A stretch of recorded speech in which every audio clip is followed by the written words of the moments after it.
భద్రాచలం శ్రీరాముడి సాక్షాత్కార క్షేత్రంగా పేరుగాంచిన పవిత్ర భద్రాచలంలో మాఘ బహుళ అమావాస్య సందర్భంగా గోదావరి నదీ తీరాలు భక్తిరసంతో నిండిపోయాయి. ఆధ్యాత్మిక వాతావరణంలో గోదావరి మాత విగ్రహానికి పంచామృత అభిషేకం, గోదావరి నదికి పంచహారతులతో విశేష పూజా కార్యక్రమాలు వైభవంగా నిర్వహించబడ్డాయి. వేద మంత్రోచ్చారణల మధ్య జరిగిన ఈ వేడుకలో భక్తులు పెద్ద సంఖ్యలో పాల్గొని తీర్థ ప్రసాదాలు స్వీకరించారు. ఉదయం నుంచే ప్రారంభమైన పూజా కార్యక్రమాలు సాయంత్రం వరకు భక్తి శ్రద్ధల మధ్య కొనసాగాయి. పూజా క్రమంలో సంప్రదాయాచారాలను పాటిస్తూ అర్చకులు ప్రత్యేక శాంతి హోమాలు, మంగళ హారతులు నిర్వహించారు.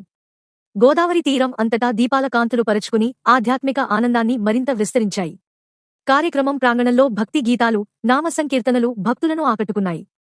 ఈ విశిష్ట కార్యక్రమానికి భద్రాచలం ఎమ్మెల్యే శ్రీ తెల్లం వెంకట్రావు గారు, పాకాల దుర్గాప్రసాద్ గారి దంపతులు, భద్రాచలం ఆర్టీఓ వెంకట పుల్లయ్య గారు హాజరై గోదావరి మాతకు ప్రత్యేక పూజలు సమర్పించారు.